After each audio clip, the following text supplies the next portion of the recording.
All right, we shall call this meeting to order at 4:30. Welcome, everybody. I just want to make a few announcements. First of all, we've just launched an exciting app today called the SeeClick Fix, SeeClickFix. You can go into the App Store and download this. This is an app that helps everybody, instead of calling bylaw, Public Works, or any of the departments, you can literally load up the app, take a picture of your concern, send it in. There's choice, I think there's 30 choices of different departments, and you can send it in, and then you'll automatically get a response back confirming that it's been submitted, and then you can monitor. Administration will be responding to those as things come up. So I'm really encouraging everybody. We had a really nice turnout today. About 20 people come and got loaded up. And what I'm encouraging everybody to do is, once you've got the app set up, if each of you tell 2 people and they tell 2 people and they tell 2 people, eventually we'll have the app. And it's just going to be council's very, very, communication has been a big, important thing to us since we got elected, and this is just one more tool to help the public stay involved with what's going on at Town Hall. So again, just hit the App Store, go to SeeClickFix, and you'll see it. Other ways, go to www.drumheller.ca/app. All right, congratulations to Senior Dino girls. They won bronze in Hannah this weekend, so way to go, ladies, in basketball. And this weekend on Saturday, there's going to be a spaghetti luncheon from 11 till 2, and the funding is going to the Humane Society. So if you have no lunch plans, head that way and support the Humane Society. Another big thing coming up on Family Day is Family Day Unplugged. That's on February 17th. And this is a great day for families to get out and enjoy everything that's going on. Unfortunately, right now, we're still short 6 volunteers to make this happen. And the shifts are approximately 3 hours each. So if you know anybody that's willing to help, get out and volunteer to make sure that the kids are enjoying the day. If there's any students that have hours they need to get filled, please let them know that we can sign off for that. So have them contact April Harrison here at Town Hall.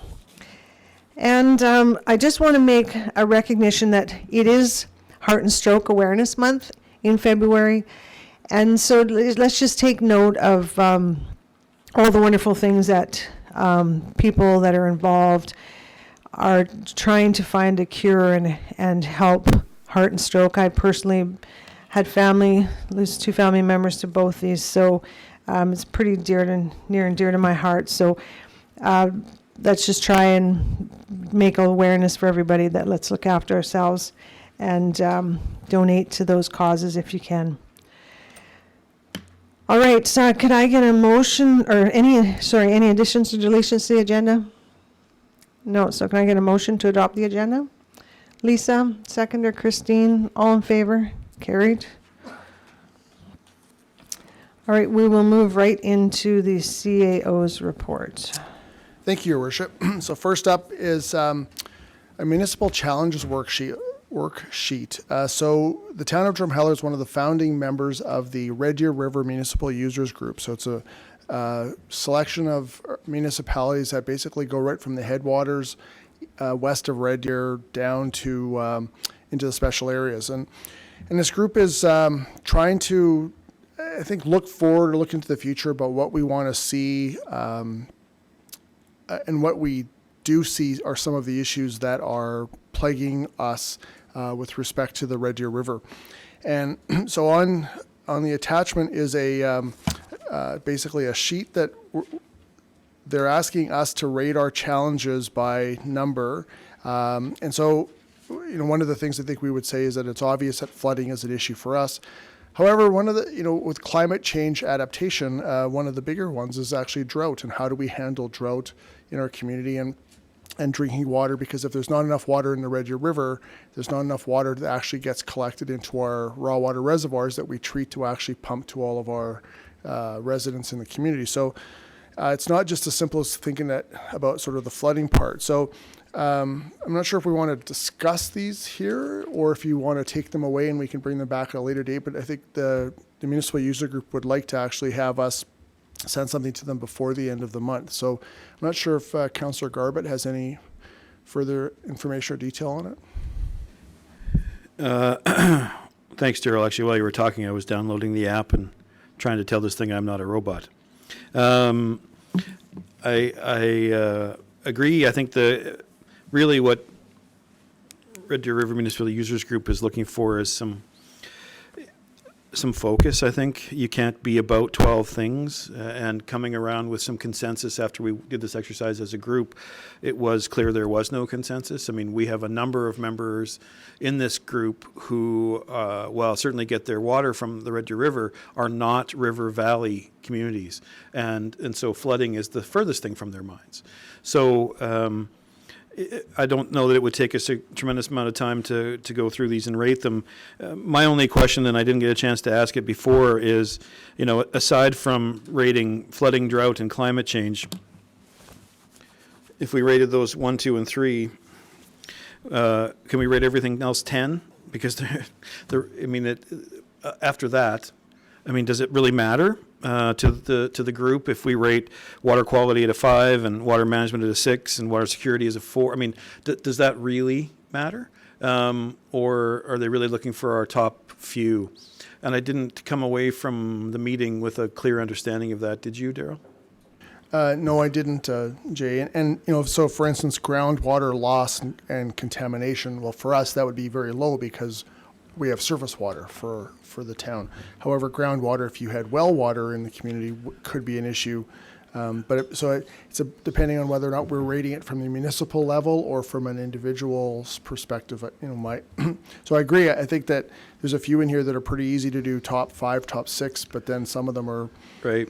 Yeah, aren't as important for us. I'll be curious to see what comes of it because around that table there were a couple of communities who invasive species would appear to be the number one issue on their radar, and that is so not even close to the top of our water concerns. And I wonder if it is in their municipalities or if it isn't just to those representatives. So I hope that with all councils doing this, at least what comes back is a much better, larger perspective than just necessarily who's been appointed to represent each municipality around the table. And who knows? So I don't have any suggestions as far as the best way to address this, but I would imagine that if we took 10 or 15 minutes at the beginning of the next meeting, after everybody takes us away and thinking about it for a few minutes, we could probably bang out a pretty easy list. Yeah, I think that's reasonable. Does that seem reasonable to everyone to kind of, and if they have any questions in the week there too, you can contact me, provide a bit of feedback on what I think are some of the ones that are bigger for us. So, do we want to approach it from a top 5, top 3, or do we want to actually rate them? There's what, at least 10 of them? Do we want to go 1 through 10, or what do we want to do? Sure, I've got to 7 so far, just sitting here. So, so if we want to talk about that, so I got flooding and floodplain development as number 1. Number 2 is drought. And I guess if we want to talk about reasons, so number 2, drought from the perspective of that we do have sloughing in the valley walls that are a bit of caused a little bit from excess water than lack of water, and it actually causing some issues. Climate change, just again, as part of our what we're seeing. Speaks to 1 and 2. Yeah. Water quality negative. So water quality with negative impacts of development are my number 4. And I just think so if we have issues with our water quality, then that means it's going to cost us more to treat our water, which means our costs to our consumers will increase. So we want to make sure that in my mind, that's a big issue. Water security. So again, if there's a number of municipalities or farms or businesses upstream of us that start drawing more water from the river, that just means that there's less for us. And the one thing that I'm not sure if everyone knows with respect to the Dixon Dam operation, but the province of Alberta sells or has to guarantee the province of Saskatchewan, I believe it's 16 cubic meters per second of water all times of the year. So that means no matter what happens between the dam and the border, 16 cubic meters must go into Saskatchewan. So For us, again, the more you have upstream, the lesser chance for us that we have water for us.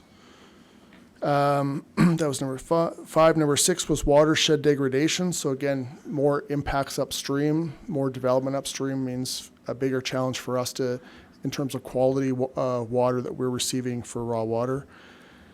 And water management, effective and efficient use of our water. So again, conservation methods, looking at xeriscaping where possible, recognizing that we are living in an arid or semi-arid region of Canada. So, and that was as far as I got so far, 7.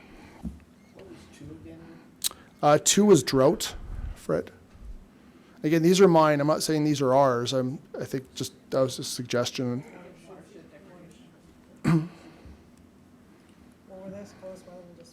Sure. So if we were to talk about water, again, number 8, I think would be water storage. Number 9 is groundwater loss and contamination. I think that number 10 would be water assurance. 11 is invasive species, and 12 is wildfire potential. And Darwin? So, you were Daryl and I talking in the past, and one of the contexts of this is a priority now or is in the future. Governments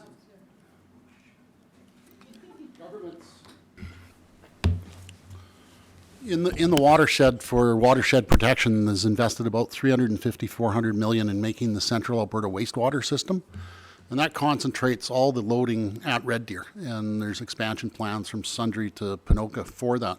So one of the things that Daryl and I talked about on the long radar is everything from that concentration affecting the water quality through to endocrine inhibitors, other things. So it's the context of where this is, but it's one thing ARMUG was created was to kind of keep an eye on our upstream wastewater plants to make sure that they were doing. So I just wanted to add that, Daryl. You might want to amplify on it. Yeah, and I think that's why I rated water quality after sort of that top 3 there. So again, we could be off 1 or 2, and I think the whole idea is that it's, again, as Jay says, is to provide a bit of focus to Red Deer River Municipal Users Group to see what they want to do and who and how they want to approach the future for us. So, Christine?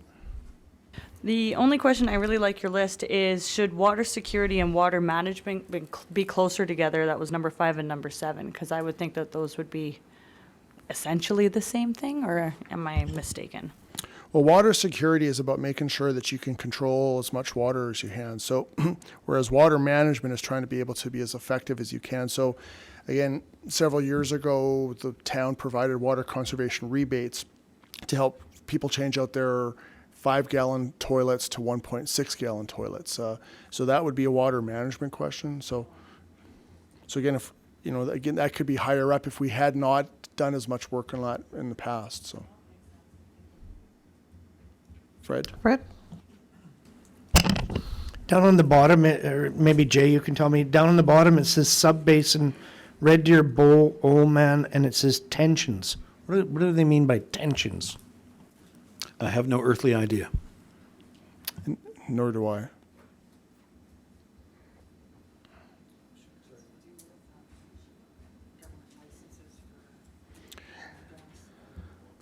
It could be, yeah.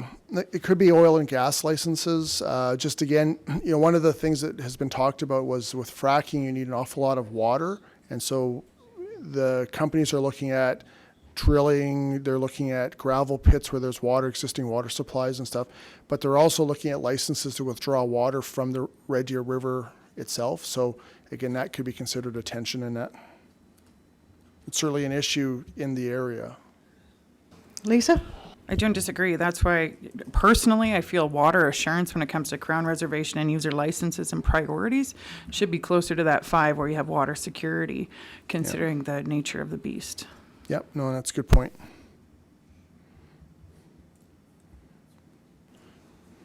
Anybody else? Okay, so you got good feedback?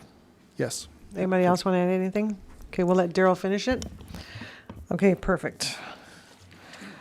All right, let's move on to 2.12, Daryl. So this is the work we did last fall with Gord McIntosh, Dr. McIntosh. It took a while for everyone to get their stuff together here from him. But this is our strategic priorities chart. So this looks a little bit different from previous years, but we had talked about switching it up a little bit. And I think what we want to do is, first of all, two parts. One is just making sure this is what we had talked about, confirm that piece of it. And again, I don't think we need to do that tonight unless there's a glaring error.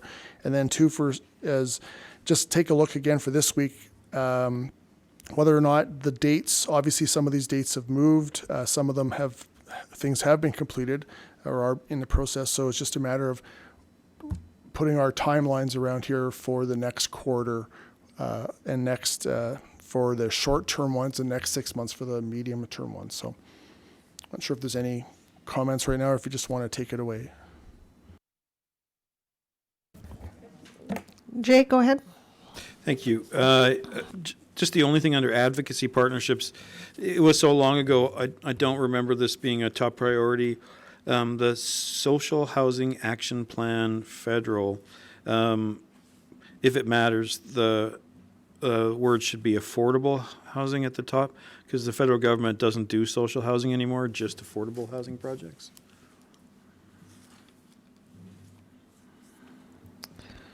Anybody else? Tom? Yeah, under the SL4 senior facility, successful advocacy after 10 years, by the way. But I was wondering, our project now, of course, is to basically furnish that facility, because we are, the foundation is responsible for furnishing the facility, so we are going to be going around advocating for people to give us money to buy furnishings. So we're still advocating even though we have the facility, if that would be all right.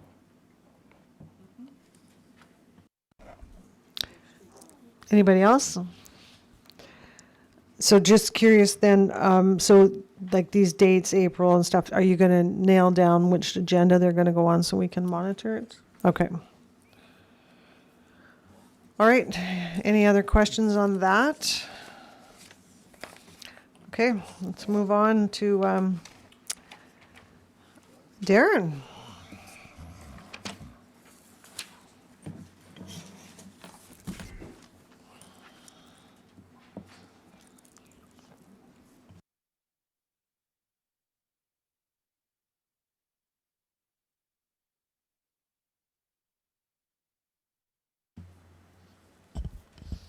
Good afternoon, Mayor, Council. So before you is the request for direction on the community assistance applications that we've got here for consideration. There's 3 that are left for discussion. Information and the actual applications have been circulated to council previously. So I didn't receive any questions back from those. So in the request for decision here, 3 of them being the East Cooley Community Association, repair on the roof at $25,000, the Badlands Amphitheater request for funds to be able to put towards the matching funds for construction of the event center at $20,000, and then the Drumheller Off-Road Vehicle Association for $5,000 to support an upcoming event that they've got, which all of these have presented, if I'm not mistaken, over the past few months. In the 2020 operational budget, council approved a total of $20,000 for cash assistance through this program. So as you can see, that exceeds what is currently in the 2020 budget. We have supported one other event that council discussed last meeting. So we are currently at $19,000 as we contributed $1,000 sorry, to that event. So I'm just looking for direction to be able to bring forward for council's approval and motion as to how you'd like to proceed with these 3 applications that you have in front of you. Tom? Yeah, I'd just like to make a point of parliamentary procedure regarding conflict of interest. I think we have some discussion regarding conflict of interest before we can consider these applications, so I would like to take a couple of minutes and discuss that.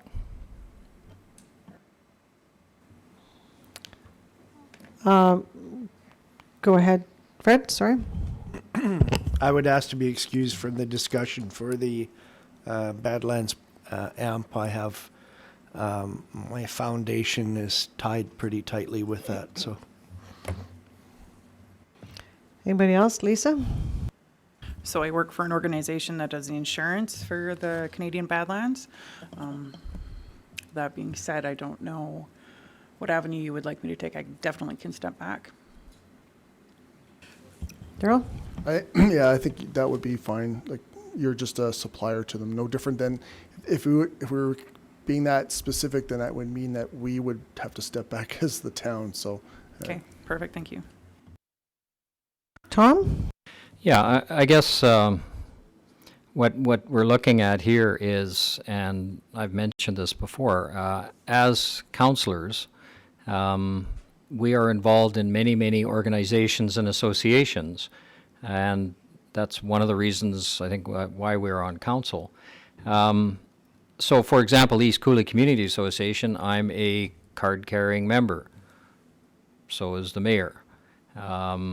I don't think that necessarily prohibits us from voting on a matter like this. We have no pecuniary interest. And the same thing for you, Councillor Makowecki. I don't see your organization as that closely tied. I mean, you are member of an organization that has dealings with this other organization. That to me isn't necessarily close enough. You're not getting any financial gain. I don't see that as a particular reason to withdraw. So anyways, I would be curious on council's opinion on this matter, because I think council could make up our decision, and I would certainly follow that. Jay? Thank you, Your Worship. I think at a different meeting a long time ago, certainly long enough ago that I don't remember whether it was this term or last term, but our town solicitor was very clear with us that as far as the MGA is concerned, the conflicts of interest in our role are limited specifically to pecuniary interests. So if there is no way for you or your family to receive financial compensation out of a decision reached by a council, that you are not in a conflict. And at the same time, I think it's appropriate for people to articulate their membership at different points, because declaring that, whether or not the community perceives there to have been a conflict, the community doesn't necessarily understand that there's no money involved, and so as a result, that you're not truly in a conflict of interest as it's defined. So I have no trouble with people saying, hey, I'm part of this group. Is everybody cool with me still being part of this decision and conversation? I think that's really appropriate to declare. But to back away, if Lisa and I had to if we had to back away from every time somebody comes before us who has business with Sun Life, I'd be out of the room a quarter of the time. Right? Fred? I'm good with that. I understand, and I just wanted to be open. I think that openness is I think meets the spirit of what we're all hoping for, and we've all met the letter of the law by only stepping away if it was something that was truly putting the outcome of which would put money directly in our or our families' pockets. Tom? So I believe our CAO is basically our parliamentarian, and if you're okay with what we're saying, then I guess we're good. yes, yes, I am okay. Actually, I was going to say something similar to what Jay said. So, yeah, I don't believe you need to step away either. So, I think declaring it is very important, right? Just again, especially to make sure that transparency is evident in everything we do. So. You're paid no honorarium, no salary, no in any way, shape, or form from the foundation. Thank you. All right. Let's go, Tom. So the other thing I was going to bring up One of the things that we've done in the last couple of years is require any organization, individual, group, whatever, to submit a financial statement for their organization to help us with our decision-making. And that sounds kind of logical, reasonable, that if we have an organization that seems to have a lot of money in the bank, then why, as a town, do we need to spend town money to help that organization? I've been rethinking that a little bit, and I've come to the conclusion that, for example, the East Cooley Community Association, we look at their bank statement, and they seem to have a fair amount of money, but this money has been raised through the very hard efforts and hundreds and hundreds and hundreds of volunteer hours of people. So I guess I'm kind of rethinking this a little bit, in that if we have an organization that is good at getting volunteers to come out and help with their projects, help with their pancake breakfast, help with whatever, and end up getting some money for that, and they end up with more money than another organization that doesn't get their volunteers out, then why would we necessarily be penalizing the organization? You know what I'm saying? That there's a lot of hard work, hundreds of volunteer hours that have gone into their accumulation of funds. So to strictly look at the money that they have in the bank as being a deterrent for us to necessarily give them some money that they could use for a good purpose might not be a good thing. So that's my first comment. My second comment. I honestly don't know about this Badlands Canadian Amphitheater thing, that should be in the category of community assistance. I've been kind of thinking about this, and to me it doesn't seem to be like a community assistance grant kind of project. It seems to be a tourism project. It seems to be something different, that here is an attraction that has, federal money that we could basically double the amount of money that we give. It just, to me, it seems like a separate entity other than a community assistance grant. And that's all I have to say about that. Fred, go ahead. I hear what you're saying, Tom, about the community, about the East Cooley and the volunteers, but then where would that stop? We would be doing away with that qualifier in all of the applications, because the groups are all volunteer that come before us. So I don't know if that's relevant, and how we take that in, perhaps that needs to be re-examined, but I don't think you can look at that, because we're right back to where we started from 2 years ago then, basically. Tony? Yeah, just further to that, going back to the community assistance rationale for why it was established, did we not have a bearing on community groups that were necessary to the valley, that were struggling to stay alive, and that's kind of where our assistance kind of fit more, versus capital projects that of this magnitude especially, that can't be funded with a $20,000 budget. And then further to the amphitheater there, did we not also donate land to that? And what would the value of that land have been? We did donate some land as part of the work for this, and some consolidation. I don't know what that value was, Tony, because that was started 2013, 2014, but and I guess it depends on the value. I mean, rough value based on what I'm thinking, you're probably in that low six figures, but someone could argue that it's a high four figures, if depending on the value of it. So, Jan? Thank you, Your Worship. So the whole point of having the community assistance program and the applications was to lend some consistency and fairness and transparency to what was before an ad hoc process. And so using that logic of consistency, it only makes sense to me that the requests 1 and 2 would both be denied for exactly the same reason, and that capital costs don't fall under this program. There's no the same should apply to number 2 as it does to number 1. Aside from the fact that either gift would exhaust the entire year's worth of cash funding. And certainly I do not believe that was ever our intention, was to fund one major project to the exclusion of all others, especially when the Dorva request for cash fits so much more with what I think we had envisioned when we first started to look at this. You know, the cash ones are going to be tougher. I expect that we will receive more and more of these, not less and less. But I'm more in agreement with Councillor Locker. The community assistance cash part, a good example would have been we assisted the homework help program a year or two ago, whose funding had evaporated overnight with the closure of a major company in town.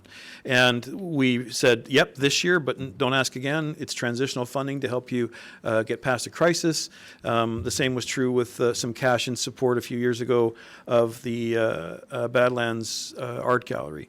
Those were the kinds of things where gifts in kind won't solve their problem, but major capital grants to the tune of what's being requested here was not what I envisioned. So I'm comfortable denying requests 1 and 2 under the fact that capital campaigns is not what this program is for, and I'd be comfortable granting the request on number 3. That's where I'm at. Anybody else? Tom? Oh, sorry, Lisa, I didn't see your hand. Go ahead. So I don't disagree with the comments of Councillor Garbutt. However, when it comes to the Badlands Amphitheatre, as stated before, do the insurance for them, I feel that this is a great addition to not only to the Badlands organization, but to our community as a whole. So my thinking of this, because it's a matching grant, if they don't find some form or mechanism of funding this, then they're losing the other 50% to this. So I would be comfortable with a 50% of their original ask, and I feel that that's decent. So then they would still get up to their 20,000 that they're requesting. However, the Drumheller Off-Road Vehicle Association was 5,000. Was there not part of the conversation in that in-kind work? So Yeah, 5,000 and? Yeah, so when Dorva came and presented before council, the original request was just in kind, but then when they submitted their request, they asked for in kind plus financial contribution of $5,000. Okay. It's a sponsorship, as it were. Gotcha. So I am in favor of that as well, because I know that the national, that possibly could be coming to our community. For that is another great way to bring more visitors. Same sense that I feel that the Badlands Amphitheatre ask would be bring more visitors to our community. So I would be in support of both of those. Tom? So for the East Cooley Community Association, I believe there is the possibility that the town could enter into an agreement for GST. Anyways, the Canadian Badlands Passion Play, is there any possible way we could get them the $20,000 on kind of a loan or something? I don't know. As Councillor Hanson-Zacharek said, it's a shame to turn down kind of matching funding. If like that 20,000 turns into 40,000, if you get 50% funding from government, you don't really want to turn it down. But I don't know if there's something. The Drumheller Off-Road Vehicle Association, I would be okay with the 5,000. I think this is a good event for the valley, and we'll reap the rewards of this event. So I think it's well worth that. Christine? Yeah, I pretty much agree with what you guys said there. Absolutely, the Drumheller Off-Road Vehicle Association, that's going to be a great event, so definitely something we should be involved with. I like what you just said there, Tom, about maybe a loan or something, only because I do recall them saying that they've started the construction on this. They need that money, but I do agree with Jay as well that this wasn't for capital. So I'm wondering what other options we could have there. So if I can just interject for a second. So the Badlands Amphitheater had a capital fundraising campaign. I believe their ultimate goal was to raise $200,000, of which $20,000 would get you something, $40,000 would get you something else, $5,000 would get you something less, right? So it's no different than any other sponsorship component of it.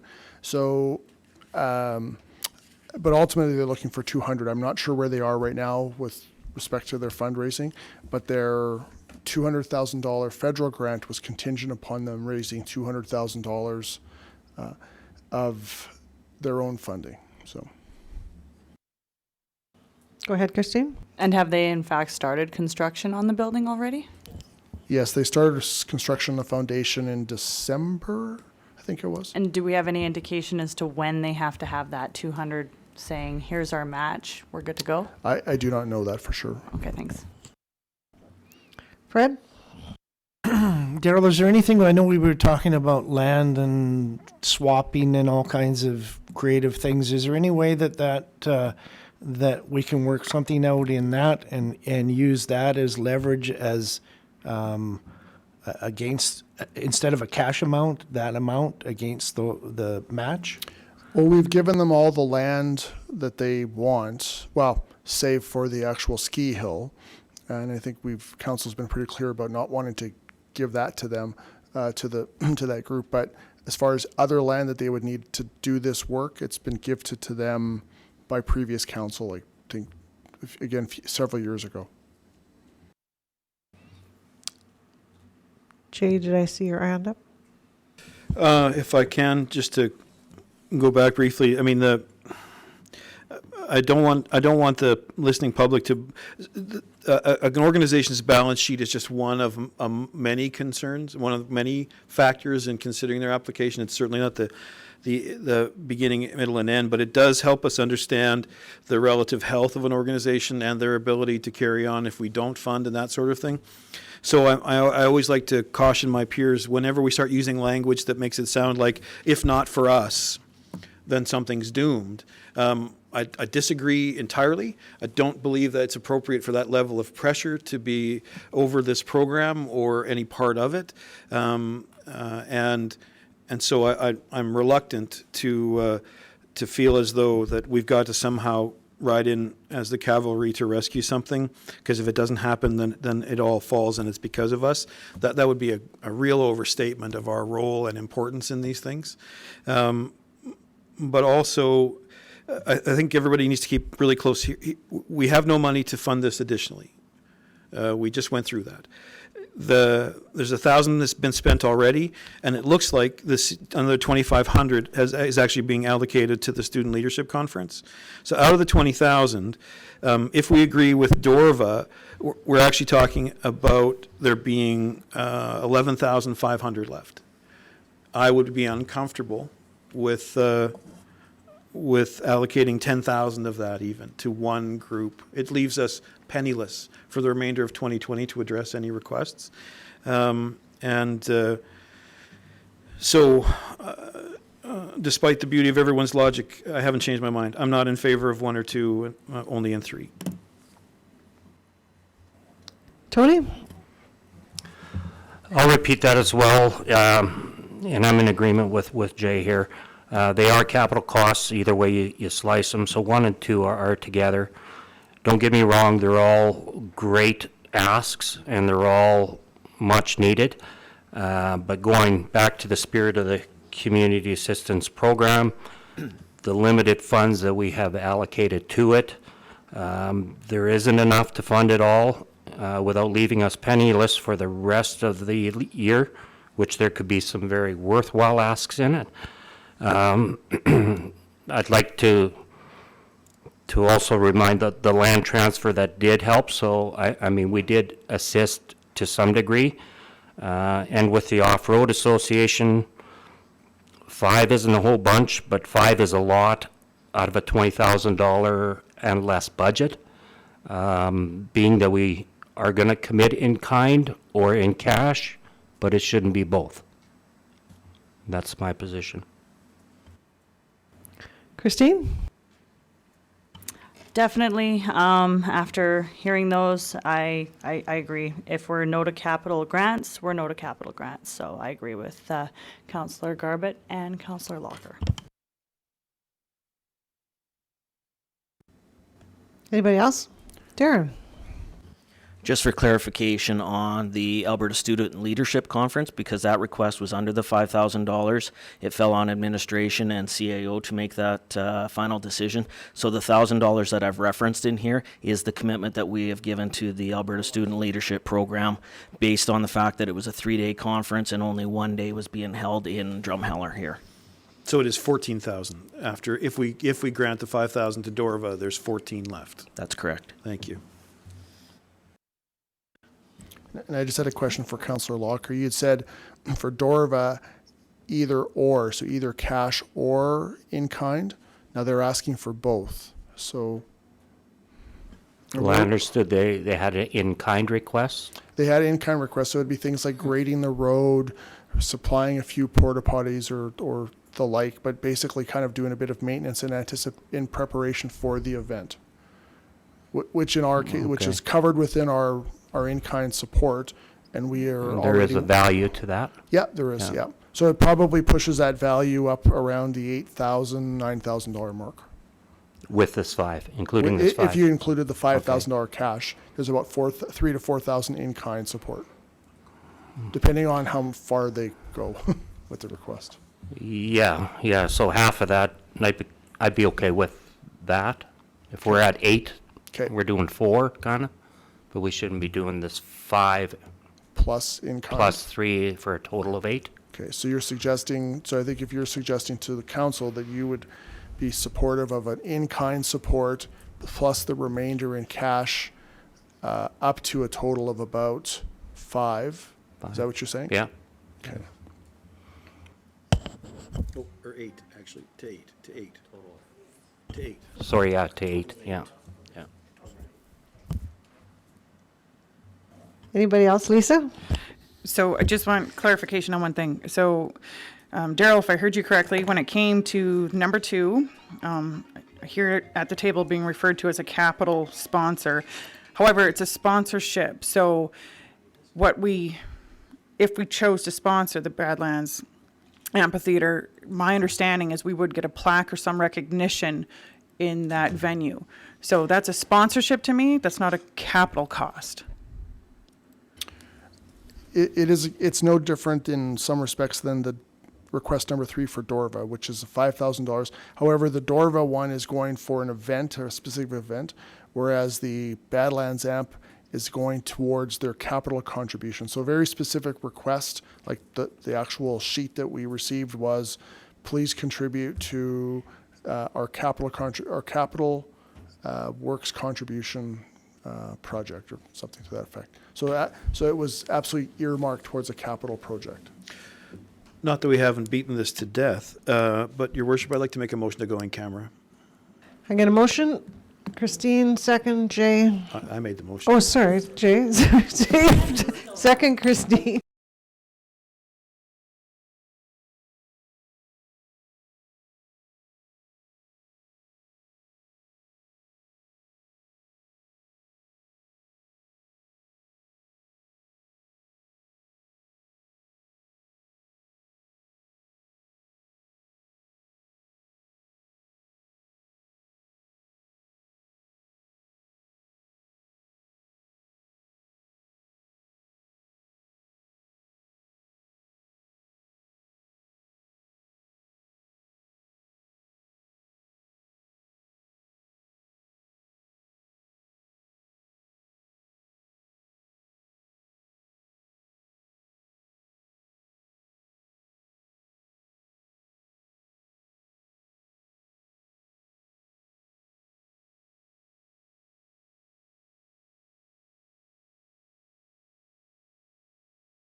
Oh, just leave that open, Darwin. Darwin or Darren? Okay, sorry for the delay. Okay, so back to this item 2.21 that Darren has presented. I think that after, we're just going to literally I'm going to call out each one and you guys just raise your hands for or against, okay? Because we're obviously all on different pages here. So, so in item 1, East Cooley Community Association, for, against. And the reason against is because it's a capital fund, and this is more of a community assistance. And we only have, what do we have, 20,000 all in total. So second is Badlands Amphitheater. All in favor? Opposed? Again, a capital investment. Number 3, Off-Road Vehicle Association. All in favor? Up to 8,000. In kind and money. Combination. All in favor? Opposed? Okay. Go ahead. If we say a combination to the max of 8,000, it could be a combination of $1 to 7,999. We should put an amount 5,000 on the in-kind and up to 3 for a total of 8. Or I believe that the I think we association, if they leave were that. advocating, would be with the reverse. They would like a maximum in cash of 5 and a maximum in kind of 3 would be probably how they would fine tune their request. Yeah. Okay, so Darren, have you had enough direction on this? Yes, I do. Thank you. Okay, sorry about this. Yeah, but a good discussion. Okay, let's move on to item 2.31.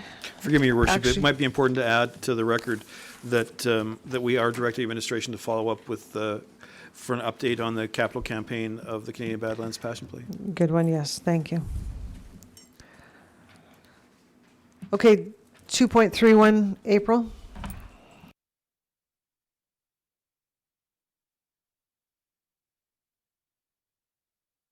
I need council needs 5 minutes, okay? So, okay, thanks. Sorry, Julia.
All right, we're back. So, April, recreation fee assistance policy, please. Thank you. Evening, Mayor and Council. So really I'm here this evening just to have another conversation about recreation fee assistance and seek a little bit more clarity and direction on next steps. So just, I guess, some recap stuff. We know that poverty reduction is a strategic priority for Council. We know it requires a two-pronged attack on the causes and supporting those that are currently experiencing poverty, which we'll describe as alleviation. We know we formed the Drumheller Poverty Reduction Alliance, and I think it was important to share that the Alliance identified the recreation fee assistance policy and a revision to it as a priority. And that really ties in with a couple of things. One, we're a member of Tamarac's Cities Reducing Poverty. There is a guide to cities reducing poverty, and in it, I think it's number 6, is access to services. Citizens deserve access to all municipal services regardless of income, and provide some information about that. So it kind of really ties in with the work that we're doing alongside poverty reduction.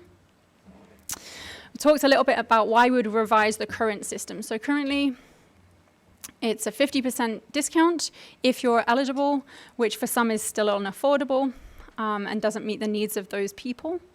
There are some unintended consequences of the language as written.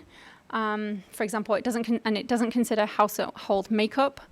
There's an other caveat which kind of lacks some clarity, and it's currently only for membership or admission, and there had been some conversation previously about extending this to programs.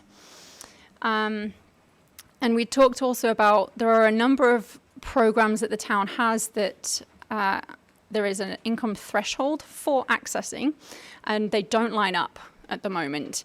I'm not sure that we can make them align at present anyway, but we can certainly consider taking steps in that direction. We also have talked about the idea of a one-stop shop, such that if a person came to administration seeking support with snow removal, for example, which would fit under our handyman program, that would be a really great opportunity to then run through with them the other things that they are eligible for based on the information that they have just shared with us for the handyman program. And so we would seek to do that with the recreation fee assistance policy by bringing it into line with the others. Also, it excludes non-residents, and as we are currently looking at ICFs, this may be an opportunity for a conversation with our surrounding communities of if you have residents that are accessing services in town, do those communities wish to contribute towards alleviating the costs to those residents should their income meet threshold? It's not to say that we would subsidize non-residents, but simply a conversation of as we are already having those conversations around ICFs. So, a framework for recreation in Canada 2015 speaks also to the idea of fostering active living through physical recreation and the advantages of making that accessible to all. So I put these 2 slides in not to go into in detail this evening because we've discussed them before, but I think that they're handy to refer back to because later on I'm going to use the phrase LICO quite a lot. And so you have then in front of you the thresholds under LICO in your pack. That's really why it's there. And then, of course, if you have any questions around that, I'm happy to take them. And then, again, just a bit of a clarity on what LICO is, what LIM is, and what the market basket measure is, and how they are used as thresholds for income and for poverty. So just a little bit of a look at the statistics for our community. So there are 17.4% of our households have an income of below $30,000 annually gross. We have 50.6% are between 30 and 100,000, and then 32% at over 100,000. We've talked about, this slide I have shown a few times, but just some other pieces of relevant data are 37.3% working part-time, 8.8% unemployment rate according to StatsCan's 2016 census. just on that point, if you Google unemployment rate for Drumheller, you may find different numbers, and so a deep dive into why that is probably not necessary here and now, but certainly under the poverty reduction process, that person that we contract, that's something that I want to get an answer to, and that they will be well placed to find that answer for us. 15.6% of our families are lone parents. 13.7% of children under 5 in this community are living in low-income households, and 30% of those accessing the food bank are under the age of 18. And there is obviously a notable correlation between physical activity, mental health, and poverty. So just a quick recap on where money is being spent for those in a community. So this is, it is generally a standard that if you spend 30% or more of income on household costs, then you're in housing poverty. So that's where the 30% threshold comes from. So in owner-occupied, it's a lesser figure, but in tenants, it's significantly higher. So 44% of our tenants are spending 30% or more of their income on rent, utilities. And 13% are spending over 50% on those things of tenants. So again, just a bit of a look at what other communities are doing, and there is a range, and this is where I'm going to use the word LICO quite a lot. So Banff, they have a Banff affordability measure, and that's the threshold that they use for a lot of different programs and support systems that they have in place there. So they use max LICO. So LICO is a threshold that increases depending on the size of your community. So for us, we fit into the category of a community of 30,000 people or less, as does Banff. But they ignore that, and for theirs, they use the maximum LICO for the largest possible community that's available, and then they add 30% on. Now, Banff has a significant affordability problem in town, particularly in housing, but regardless. So Lethbridge, their threshold's just above LICO. And they provide, if you meet the threshold, you can have one program or activity to a maximum of $150 per person from January to June, and the same for July to December. So up to $300 for the year for a person. Ledukes, they'll pay up to 80% of memberships or other programs to a maximum of $200 a year. And I guess it's household composition and income. So if there are more people in the household, the threshold rises. Brooks is just less than LICO after tax. Most use LICO before tax. Brooks uses LICO after tax. Red Deer is the same as our current recreation fees. Yeah. Calgary's fair entry program is just above LICO before tax. It includes 75% off memberships, $200 towards programs, free animal neutering, discounted transit, seniors home maintenance, etc. It's quite broad what that encompasses. Strathmore didn't have one until September of last year, and they introduced a new policy.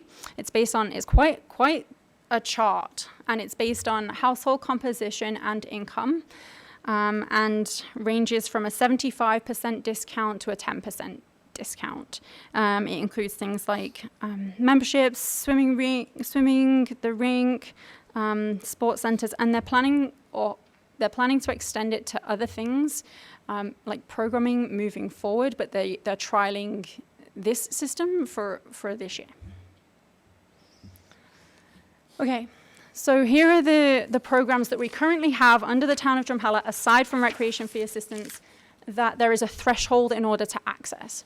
So you'll see that there is difference between them. Community counseling program is obviously the program that we funded a couple of years ago.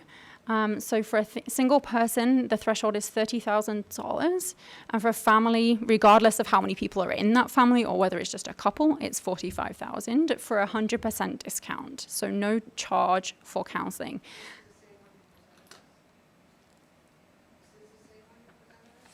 This is the counseling program that we have in place right now. Yeah.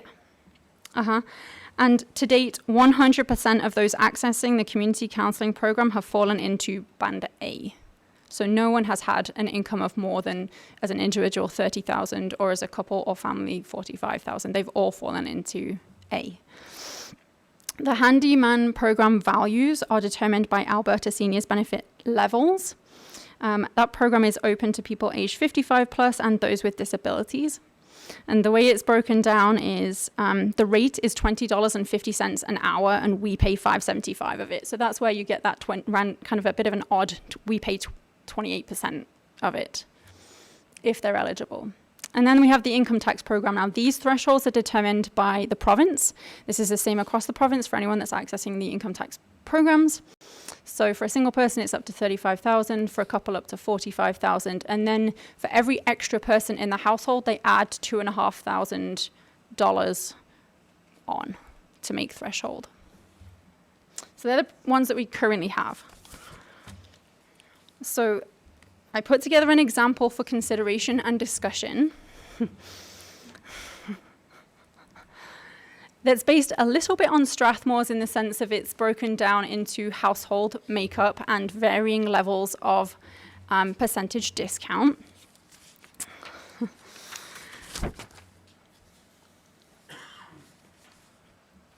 So,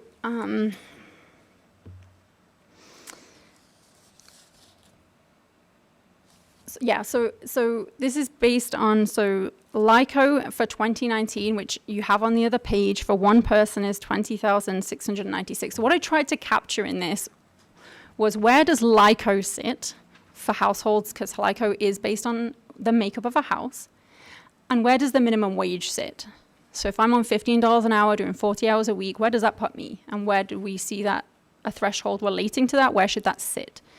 So the way it's laid out here is there is no zero threshold, so no one would be paying nothing towards anything. The maximum here would be is suggested a 90% discount, and you can see it goes from there. So yeah, and so LICO is always the point at which they would get a 75% discount based on this example. So this is our households in Drumheller by income. And just to recap on the numbers, 32% have over 100,000 as an income, with 26% being under 40,000, of which 17 and a bit percent are under 30,000.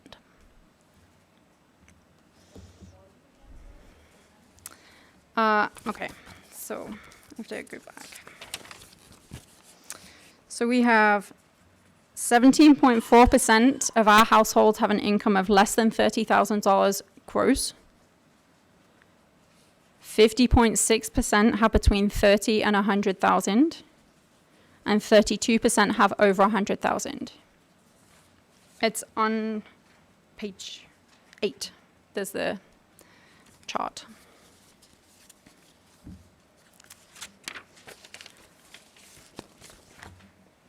Okay, and so if we were to utilize the suggested thresholds, the red line is where threshold starts based on that suggestion, and the green line is where it ceases. Now, obviously, it is for council to determine whether they want to shift them, whether there isn't a top line, whether there's just a single threshold, but we'll get there in a second. I don't know if it's helpful. I have some median incomes. I know we had talked about that last time rather than means. So the median gross income for a household, a couple with children, is just over 120,000. For a couple with no children is 88,200. For a single parent household, the median income is 52,288.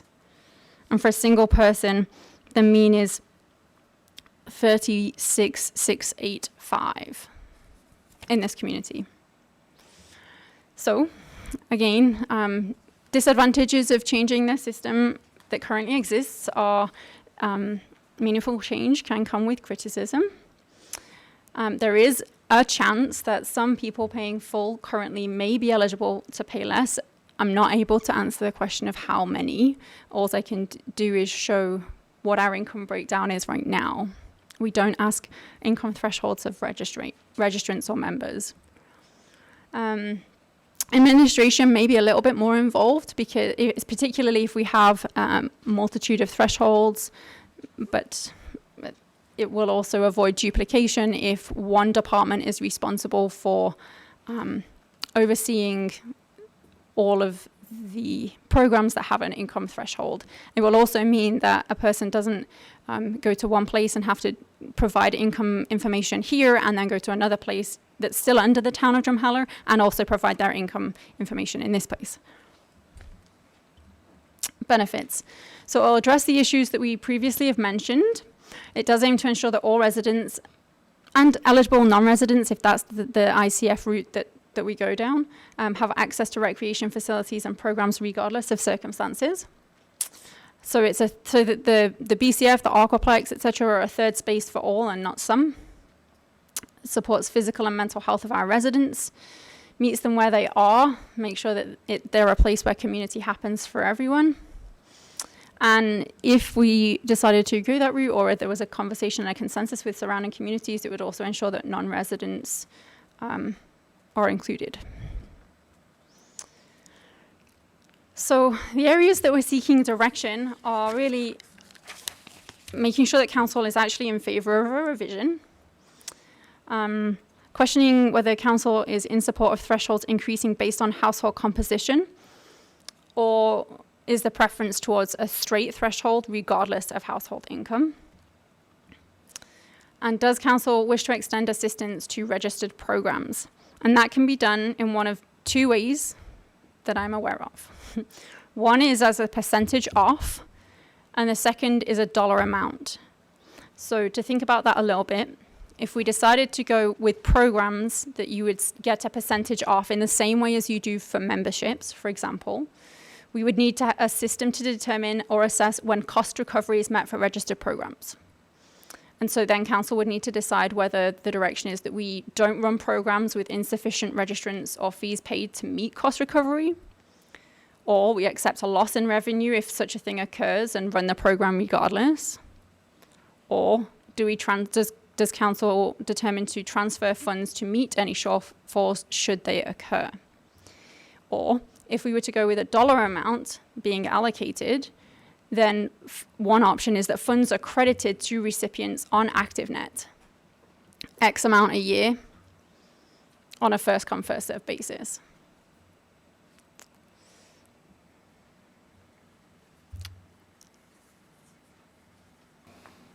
Everybody's looking deep in thought. Go ahead, Jay. I'll be happy to start us off, Your Worship. Thank you very much for this, April. I'm sure glad we're doing all the easy stuff tonight. So first off, yes, absolutely in favor of a revision. I mean, adopting the Red Deer policy was a great first step, but obviously it had tremendous flaws, but we had to start somewhere. So I'm glad that we're talking about this program evolving. What I like about what you're proposing in this particular draft is that it's no longer a revolution, merely an evolution of things. I also like that everybody pays something. I think people value what they pay for. And you can't use any of our facilities without walking by the people who are working there to make sure that it's open for you to do so, and those people have to be paid. And so contributing, I think, is an important feature. And I don't believe 10% is too much to ask. So I like that feature. Of course, I dislike that, the chart's a bit of a thing, but its complexity actually is not a public concern. Its complexity is an administrative concern in terms of the people needing to. If I was to simplify anything, I would narrow the bands and give a 90% or a 50% or a 10% discount. I would just limit the range of discounts a little bit if we were looking to simplify. But it's not important. If we don't need to simplify, if Darren's sitting beside you, because it's him and his staff who are going to be, in all likelihood, facing the brunt of the early questions about such a thing, do not feel it's overly complicated or cumbersome, then my feedback on that particular element doesn't matter. It's merely a way to simplify. I'm also very comfortable with the thresholds, and I do think that household makeup has to. And just for, since we are talking about gross and household incomes, even to see a number, like 41,000 there, with a gross income of 41,000, no matter how many people are trying to live off that, we're talking about maybe taking home $2,600 a month after they've paid all the deductions they would pay. And so the idea that someone who makes that could still be eligible for a discount, I think, is really still very appropriate. And I like the 10% amount as well, because anyone who is able to motivate the company they work for to just fill out a form is eligible to get the corporate discount, which still falls, I think, at 10%. Is that right? Or is it greater? Is it greater? It's 20? Okay. So then if the corporate membership is 20, then maybe that's the obvious bottom threshold for what we would give as well. Again, just to simplify, maybe it's 90, 50, and 20. But altogether, I understand this is hard, especially if you're going to try to do it based on research. But having an impact, where to go? I mean, having an impact on the bottom 1, 2, 3, 4, 5, 6, 7, 8, 9, 10 categories of income earners, when we know full well that Drumheller, who knows, may be unique in this area again, but may just look like everywhere else where there is disrepresentation in lower income earners at ever shrinking middle class, and then, as we are all well aware, quite a substantial number of people who make a very good living in this community, and so I'm very pleased with this next draft. I'm just curious about council's interpretation of it, as well as administration's interpretation of the ease of implementation, given all the options. Lisa? So a couple things. Thanks, April, again. Amazing work. So how do you deal with a situation where there's a couple who have a dependent adult? What threshold would that throw them in?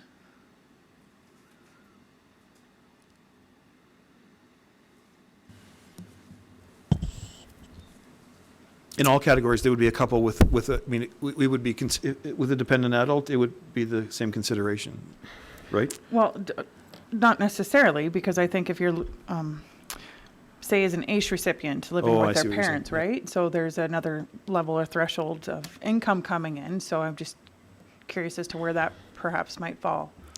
Yeah, I think it's a really good question, particularly in this community. We know that there are a number of families that applies to, and it's not included in the chart here. It would need some consideration. I wonder whether if you had a dependent in that sense, would you do the couple plus one child rate? Mm-hmm. Or some such. So, and then my other question is, I mean, it's a little bit early in the game, but have you roughly ran, or anybody roughly ran, what the financial impact would be? And that's what she was saying, Lisa. We don't take income information right now on people who use all of our facilities, so it's impossible to know how many might qualify. I think we should approach this as generally speaking, this would be actually win-win, in that right now, I think it's fair to say our belief is that the vast majority of the people who would fall into those bottom 8 categories aren't using our facilities because they find them unaffordable. And so actually we're talking about generating new revenue with very little additional cost in any spend, right? It doesn't cost us any more money to have 10 more people in the pool. It doesn't cost us any money to have 10 more people at the BCF. But those people might start coming in. If they're paying some, it's new revenue compared to the nothing we were making before. And what I was going to say was actually the exact opposite. Under the persons with disability, you'd have to count that person's income as separate. So they'd be a single, Right. and they'd fall under the lowest income category, or second lowest income category, and then the parents would be based on their own income, of course, right? Yeah. So that you can't treat that adult as a child. Christine? I just need a little bit of clarification on, I'm looking at for me, it's page 25 in the agenda. So I'm just curious about the one parent, one child. And then I look at that and I compare it where LICO is at a couple.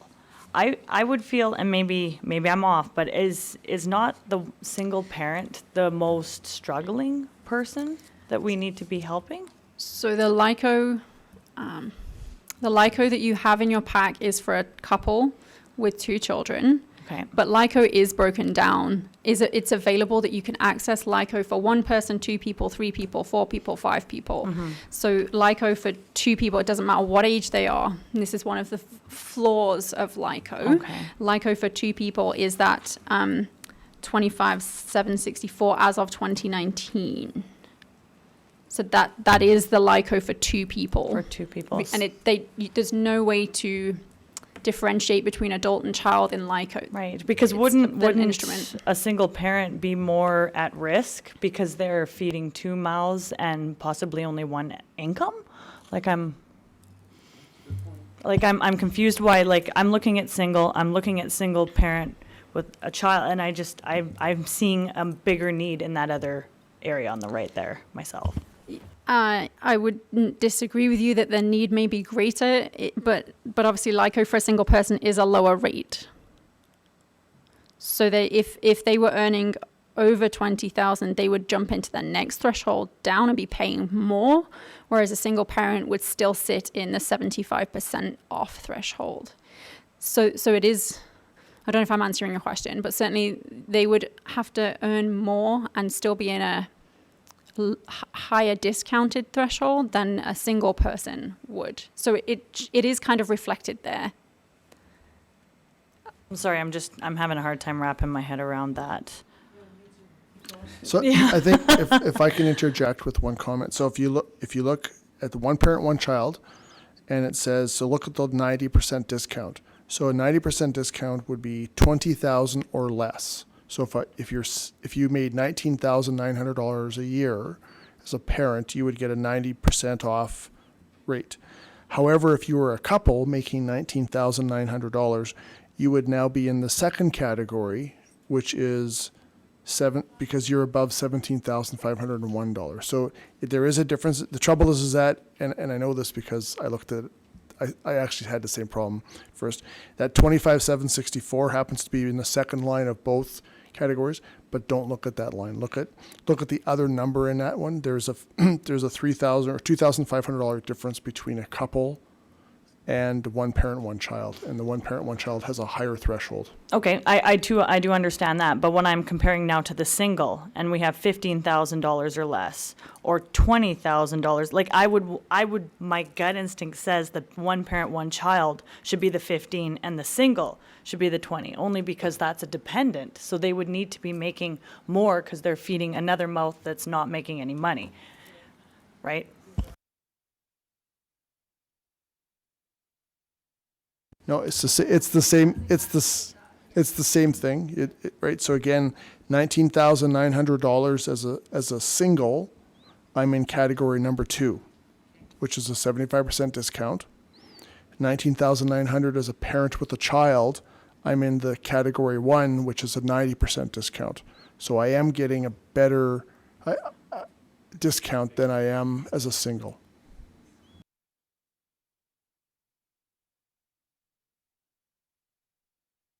Tom? Yeah, I like your calculations, and I would certainly go with them. I am a little bit hesitant, however, in suggesting that if we are going to reduce these, we are going to increase the usership.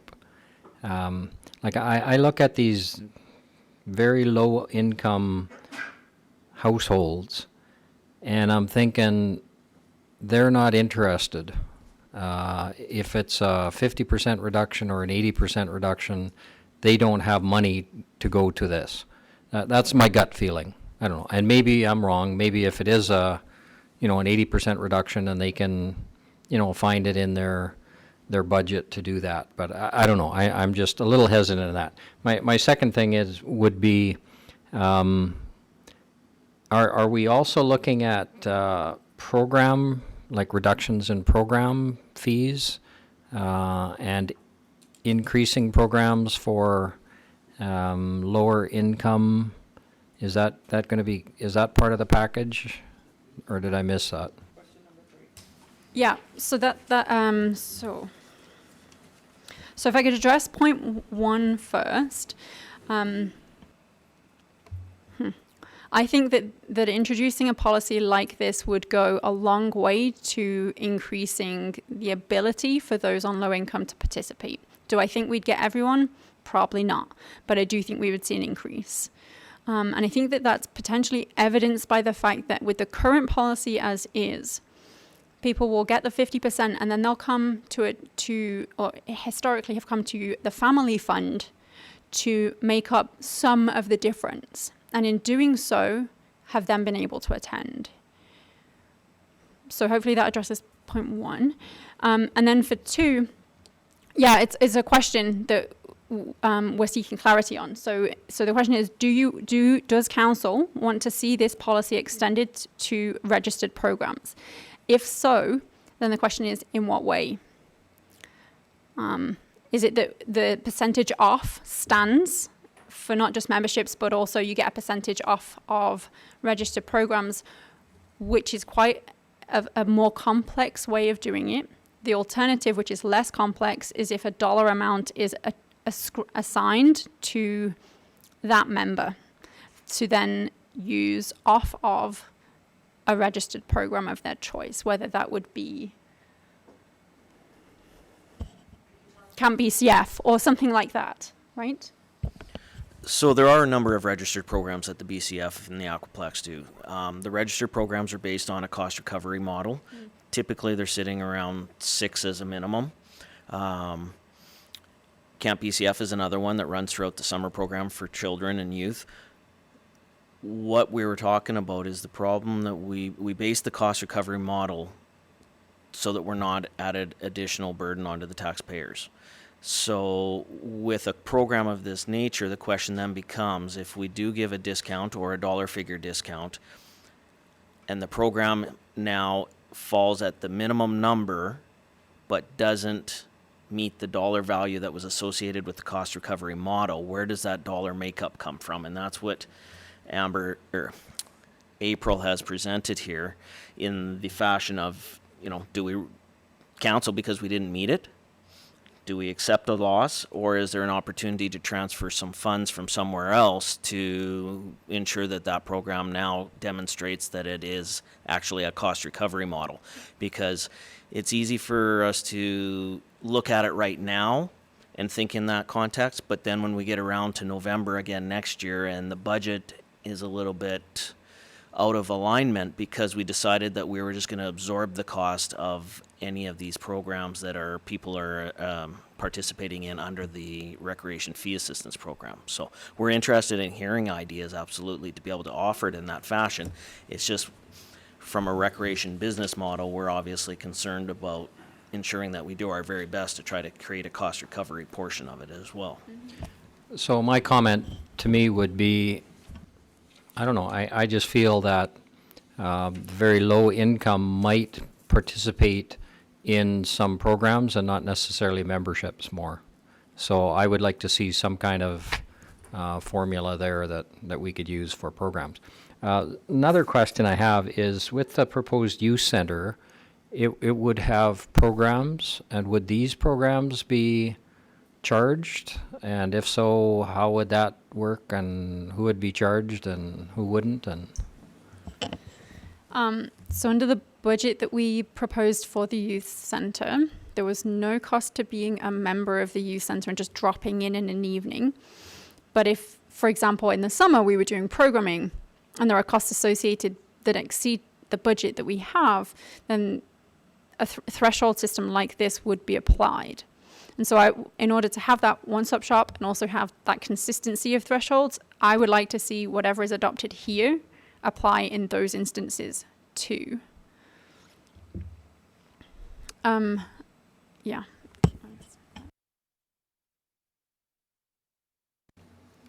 Anybody else? Have you got enough?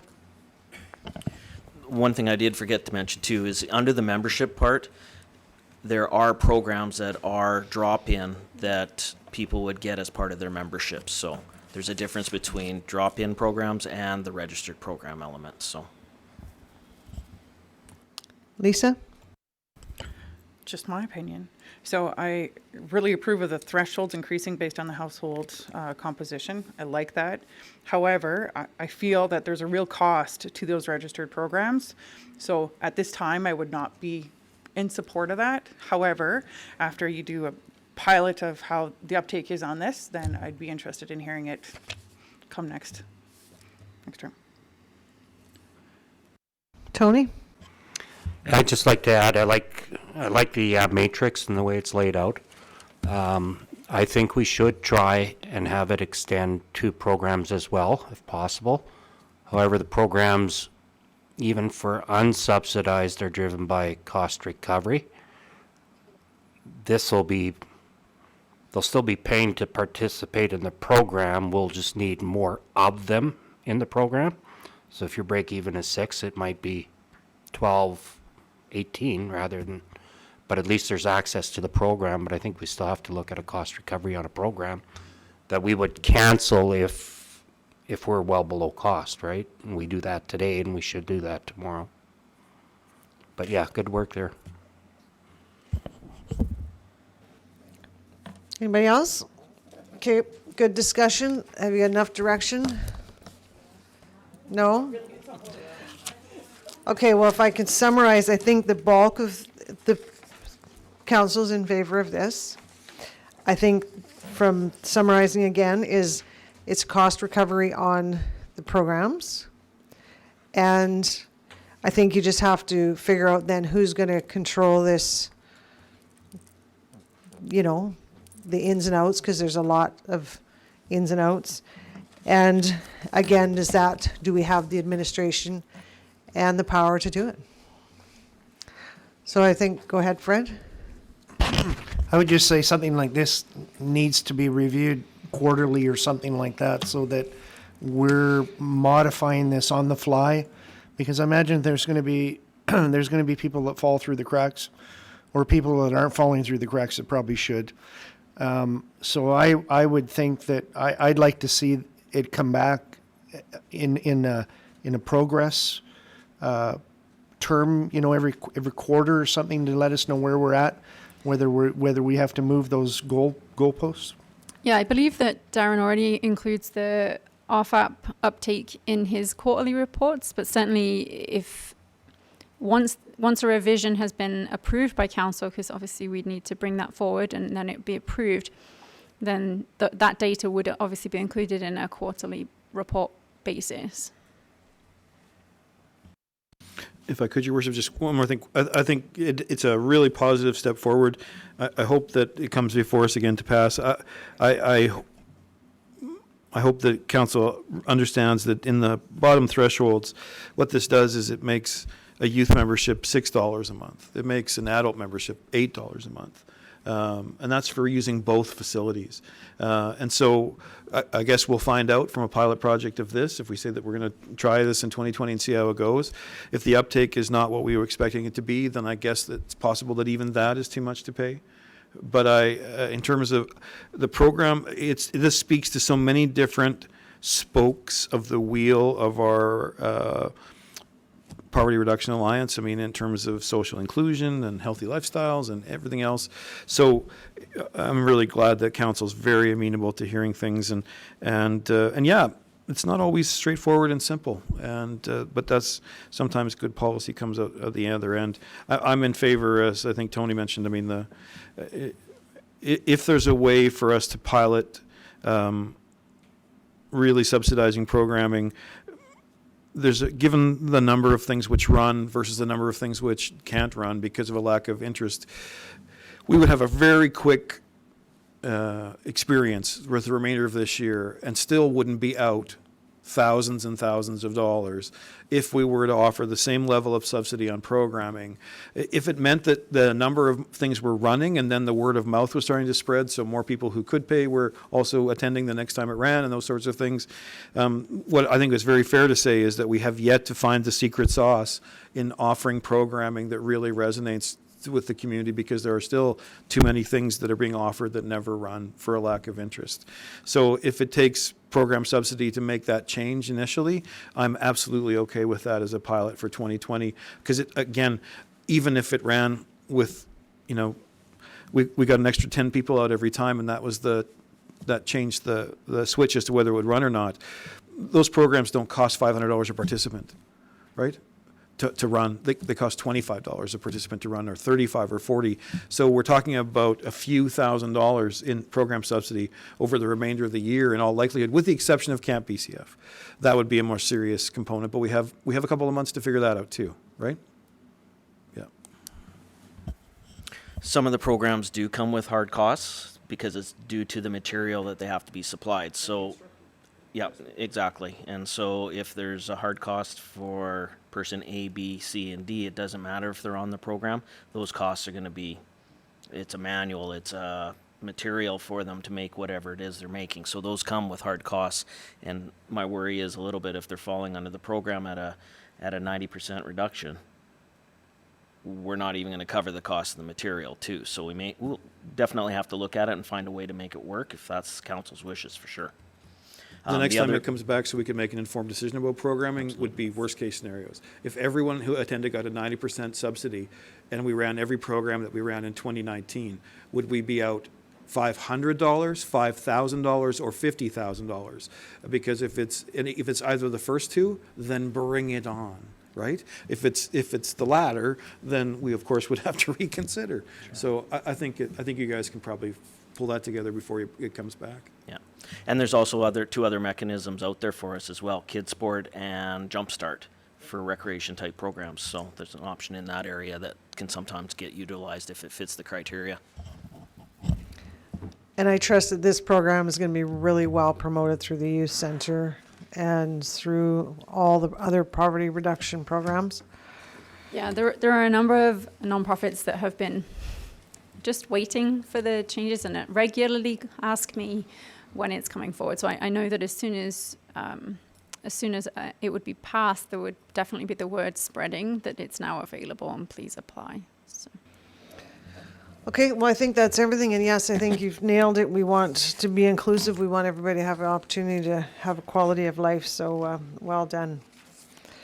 Okay, let's move on. Nicole, you're up.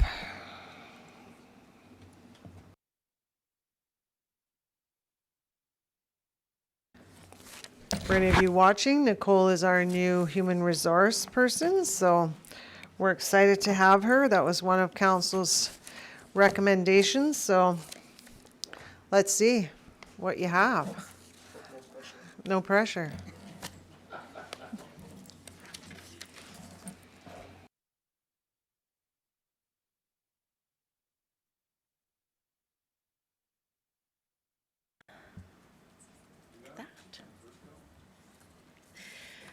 So first of all, thank you for inviting me to speak a little bit about innovation. I think, you know, on the agenda, it has it down as employee innovation options. I'm going to actually take a bit of a step back from that, because I think today really is about understanding what the request is and what the goal is when we talk about employee innovation or service innovation, so that we can then decide how we would move together as one with a common goal when we start identifying what those options might be.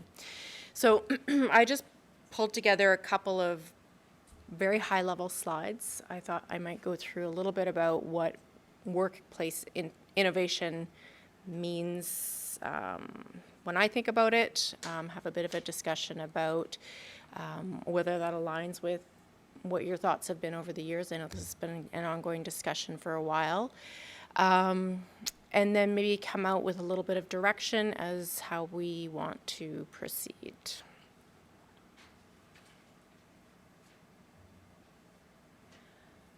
So I guess the first part is, what really is innovation? What is workplace innovation, and why is it important to an organization? I think at the very minimum, we think of it as having ideas generated by all employees. Everybody in the organization is engaged and helping drive our successes across the organization. And that's part of it. We think of those ideas when we talk about innovation. But there's really more to it than just that part of it. I think we have to think, so idea generation is one aspect of it. How do we get our employees engaged? How do we create a culture where they feel willing and trustworthy and feel that those ideas are going to be heard and acted upon? And then from that perspective, what's our evaluation methods and how do we implement things? So kind of providing an overall process from innovation. So it's not just the idea generation aspect of it. I would say that in order to create that culture of innovation, we need to create a bit of a protocol or understanding as to for each of these levels within our organization in order to build that real culture of entrepreneurship as well.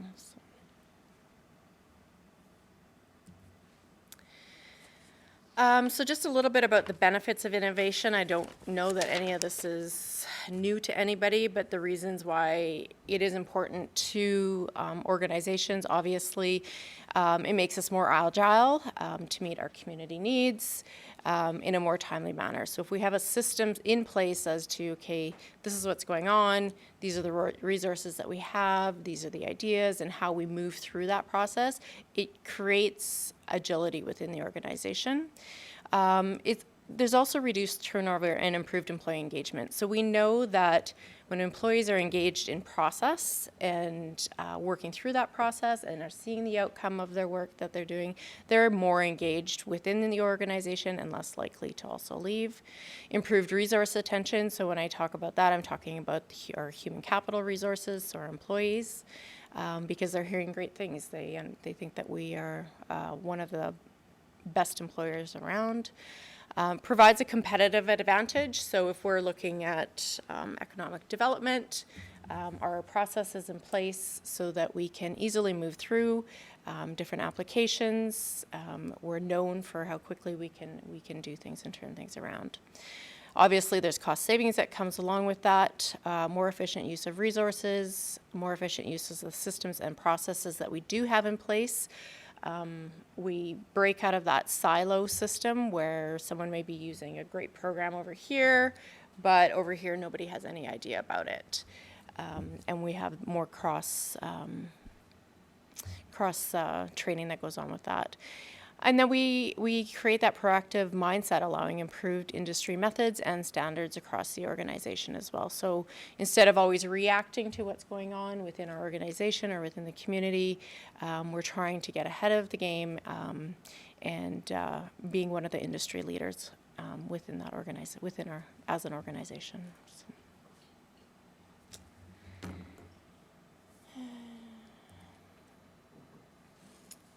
So just a little bit about, what does innovation at work then look like? How does that integrate into our organization? It's really, starts with the clarity of goals and a vision within the organization, and I think that's one thing we'll talk about. Aligning your recruitment process, so ensuring that when you're hiring somebody, they understand what our vision is. We're looking for individuals that have the knowledge, skills, and experience to help drive some of those goals forward. But we're also looking for people that are adaptable to change, that are problem solvers, and really are maybe that out-of-the-box thinker as well. We're looking for people that are visionaries, and we're looking for people that are integrators, so because not everybody is both. And then, of course, we get down to the programs that encourage innovation and idea generation. So those come from, different, you can do job swaps across the organization, job swaps across municipalities, to identify where problem areas are. What are you doing to fix this? What are we doing to fix this? These are some great ideas we had. Cross-functional teams. So, you think about different processes that happen across the organization. How does Darren's team tackle that versus Dave's team? Because there is some ways that we can cross those barriers together. There's recognition programs that come into play, and we can talk a little bit more about that, whether it's a reward system or not. I think we have to consider carefully whether those are extrinsic rewards or intrinsic rewards. There's a lot of evidence that shows us that, paying people for their ideas only goes so far, and as much as it can be a satisfier for some, it can be a huge dissatisfier for others. So how do we focus on creating more intrinsic rewards? So that self-satisfaction of contributing and seeing that through. Suggestions, idea boxes, apps. There's great apps out there now. Idea Scale. There's crowdsourcing that you can do for ideas and how to work through things. There's a lot of great tools out there. Partnering with external like-minded professional organizations, building time into meeting space and workplaces. So, some organizations will have quarterly meetings with their teams. And what are we focusing on over the next 3 months? What does that look like, similar to the strat planning? Who wants to pick up some of these ideas that we want to work on and run with them, and really giving people the opportunity to lead some of those initiatives. Another part of innovation at work is ensuring that our leadership has the qualities that are open and approachable to new ideas. So, if somebody goes to one leader and they say, that's amazing, awesome, here's some guidelines, bring me back that information, whereas someone else says, we tried that 5 years ago, and just shuts it down flat, are we really supporting them, right? So building those qualities and traits to our team as well. Empowerment and trust in employees' competency. So as leaders, we need to trust our employees and empower them to make those decisions and run with some of those. We need to trust in their competency. We're paying them to do those jobs and to be a part of our organization and contribute. There may be instances where we need to look at resource allocation to support change. So be that either human capital or funding from a financial perspective as well, and what does that look like? And then ensuring clear processes for review, evaluation, and quick implementation wherever possible. We know that we get a lot of intrinsic value from when we can execute on a plan and get our reward quickly, because that's what we like to do. I think anybody that is human, we like to see those rewards quickly, or we like to see things moving along. So what is our process for that? So that's just kind of really all I wanted to share about workplace and innovation. I wanted to really just open the floor to get some feedback on, when you've had the discussions in the past, do you see it fitting into these boxes? Is it one of those boxes that you've talked about? Has it been explored as a whole? Is this something that you see as a benefit to the town? And just try and get some feedback on that as well. Questions, Jay? So this, in no particular order, is just the things that resonated when you were talking, Nicole. And the background I bring to this is that I've been trying to get this adopted as a program, policy, whatever, for 9 years. So, I'm glad that you of course you're approaching it professionally and need to know what we were thinking before you begin. Am I frustrated beyond belief that we're still at the talking stage? Yep. But as I said already tonight, well, here's another easy one, because obviously it's not. It's complicated as well. So the why is because I'm afraid that we have not managed to crack the culture where we're not known for any of those positive things you mentioned. And that's maybe not fair, But in folklore, employer of choice, no. Adapts quickly to change, pff, no. Really listens closely to frontline staff and implements their suggestions for efficiency, no. So that's my impression. I hope I'm wrong on all of it, but I don't think I am. And so what we were looking at was, something as simple as bringing some private sector thinking to this public sector work, where I'd hate to see a program where someone who innovates not at all, someone who innovates a little, and someone who innovates a lot all get paid the same amount of money. I would love to see this being bonusing, especially when it comes to efficiency in some way. I understand that maybe that dollar doesn't motivate everyone, but the intrinsic parts, I worry that if someone doesn't come here with those, it's kind of hard to grow them. And so it was as simple as, if someone suggests a change in our purchasing, in a change in our processing, or a change in how we do things, and that change can be quantified to save us $10,000 a year, then I want someone to get 5% of that on their paycheck to say thank you once we've implemented that change. That's what it started off as, and I know it's a huge oversimplification of things, but when we have had these conversations around the tables in previous years under previous administrations, where at the highest levels, none of those people are still here. But I worry that we haven't changed enough. The pushback that came was, I can't offer this to my staff. They'll say, don't dig that hole. Don't digging that hole saves us $20,000. I want my piece of the thing. Well, in reality, that hole's got to be dug. And so there was such a absolute disrespect for frontline people knowing best about the dumbest things they do all day and how maybe we could change those, that I think building a culture of inclusion and respect begins with having programs. I mean, I think everybody's a little gun shy at the moment maybe around things like the recognition program, but we should have anticipated that there would be a price to pay and some growing pains when the program had really been ignored for almost a decade, right? So let's not let that color our perceptions of things. And I'm curious to see how everybody, yes, getting a much more engaged, everyone interested in the bottom line, everyone engaged in being as efficient as possible.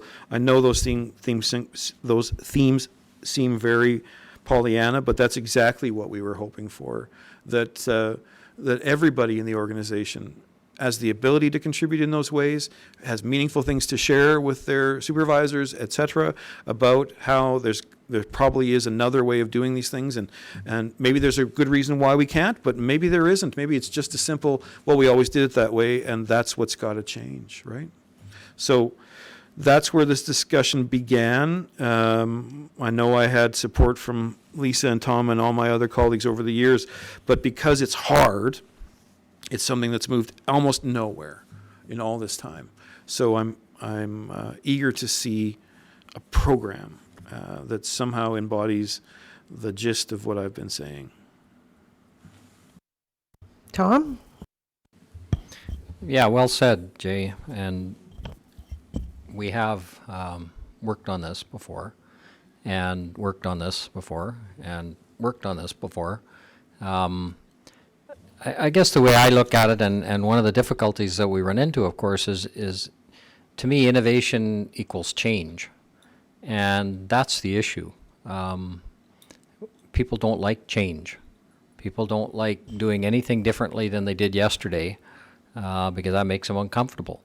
And what I found when I was principal of the school is that to have people innovate as teachers, they had to be very, very secure that they would be allowed to fail, because not all innovations are successful. And that's why a lot of people don't want to change. They don't want to innovate because that might not work out, and then I'm going to get fired. That might not work out, and it's going to cost some money, and So to create that culture in the workplace, in our organization of, it's okay to try new things, and if you fail, you're not going to be jumped all over. You're not going to be fired. It'll be a learning experience, and that's very, very difficult, and one of the reasons why I think innovation is so difficult. Anybody else? Fred? It's kind of frightening how Jay can read my mind. I totally agree, and it was one of the things that I really wanted to see when I ran, was that the people on the front lines, the people in the middle, and people at the top could innovate and participate in the we culture. It's not us and them, it's us. And I participated when I worked for the federal government and got an award for something as simple as pointing out that none of the doors in our building were weather stripped. I mean, and now that could be a huge thing.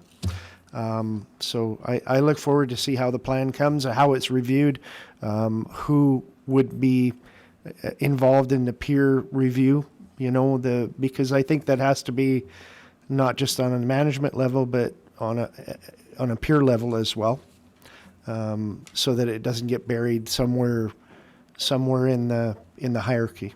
So that would be really important. Anybody else? Lisa?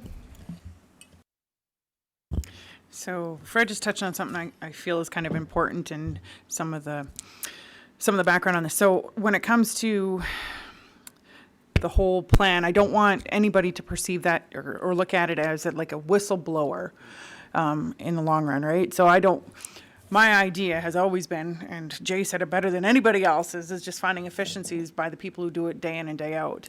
My dad always used to say to me, and I'm sure many people have heard this, but necessity is the motherhood of invention. So I don't think we need to start from scratch. There's probably lots of great policies out there from other municipalities doing the same thing. So I'd like to see some of that brought forward so we can have further discussions on it. But yeah, it's a great step, 10 years in the making. So thank you. Tony? I won't repeat all of the great points that have been brought up so far, but yes, innovation is part of the workplace today. I think it's a part of employee engagement. I think back to my previous life when we brought it in our organization, and there was a little bit of resistance from a chosen few, but not from the majority. People come to work to have fun. They come to work to think. They come to work to be heard. So if I'm sitting here doing the same job and I'm asking myself, why are we doing it this way? I think that's what the first step of this program has to offer. And maybe it's just to challenge the simple things, and we can walk before we need to run. All the way up to the big savings of the $28,000 or $30,000 savings. I think when they think innovation, they're thinking about that big thing, and this little thing here is just not work. But I mean, that is innovation. If it's a process change, if it's productive, rather than just coming to work and doing my 8 to 5 job and going home and thinking I'm not valued for what I'm doing. So the program has to start. I don't how small it starts and how we add to it, but it needs to be brought to the public sector for sure. Christine? I agree with exactly what Tony said there. Just everybody can start to think the small steps that they can take in their day-to-day routine work, that they could say, hey, I can make this better. I could do this better and it'd be more efficient. I know that, like, with what I do for a living, I'm paid by the job. So the faster I can get stuff done, the more money I can make. So that's usually the best way to start things, just like you said there, Tony. Really good. Anybody else? Well, personally, I'd love to never hear that's the way we've always done it. I would love that to be beaten. But one thing that we did in our organization was we had literally gave everybody, what's the dumbest thing you do in a day? And you have no idea how many changes on something so simple can, because they're doing them because they think that's just what they're supposed to do. So I'm excited about this. I love the fact that I've always said, although it's municipal government, it's money coming in, money going out. It's all about business, and we got to treat it like a business. So I'm super excited about this. So good job. Gave us, but I have to agree with the three that have been here, and Pat can attest they have been trying to get this off the ground for a long time. So let's get her done. So I guess my question that I came with is, what are your goals from innovation? Is it simply to streamline your processes? Is it cost savings? Is it to recognize employees and create more engagement? Is it all of those things? I was going to say yes. Okay. Yeah. Because that's an important part of it, right? So I think it's all about changing the culture, though. And that's something that we've been trying to do on council, is change the culture of the organization to include all of those things. And just to give Daryl credit, Daryl has worked very hard. And, I can talk to Dave or talk to Sean or talk to Greg and nobody gets mad at me. Where when I first got here, Daryl was new, I was new, and we had to feel each other's way. So he is changing the culture so people don't, I think, feel more involved. So I do want to give credit where credit's deserved. He's changed it a lot in the last couple of years. So yeah, no, well done. I would agree, because when I hear from others that they don't feel that that's happening, that's at any level, I would tend to disagree. I think it's happening in small ways across the organization. I do see employees engaged, and they want to make a difference and make a change as well. So I think it is creating that platform to bring that forward as well. I would want to clarify that I didn't want to imply that it wasn't happening, that we're headed in the right direction. Let's hurry the journey to get there. Christine? And I think another important thing that we should want to achieve from this is personal empowerment too. That if the staff believe that they are coming up with these ideas on their own and they're making a difference themselves, that'll go leaps and bounds in terms of productivity and everything else too. So giving them the power to make their changes as they need to, not being told. Yeah, so I think, have we got enough direction? Like say, there's every organization, there's room for improvement, and I do want to commend Lisa, Tom, and Jay for not letting this go, because this is, something that's really, really important and has been on the platter for a long time. So let's not let it go. No, I think that that absolutely clarifies it, because when I look at the words that we've used as service innovation and employee innovation, my concern when I look at that is that we're too narrow. And that's why I wanted to have the greater discussion about it. It's not individual, it's as a whole, a collective whole. So very helpful. Thank you. Okay, anything else on that? All right, you can carry on to the wellness program.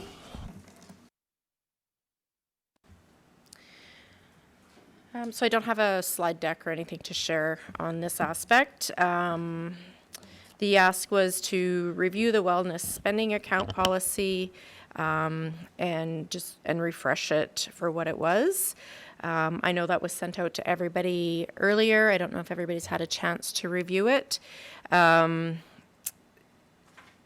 So from an overall aspect, what has changed?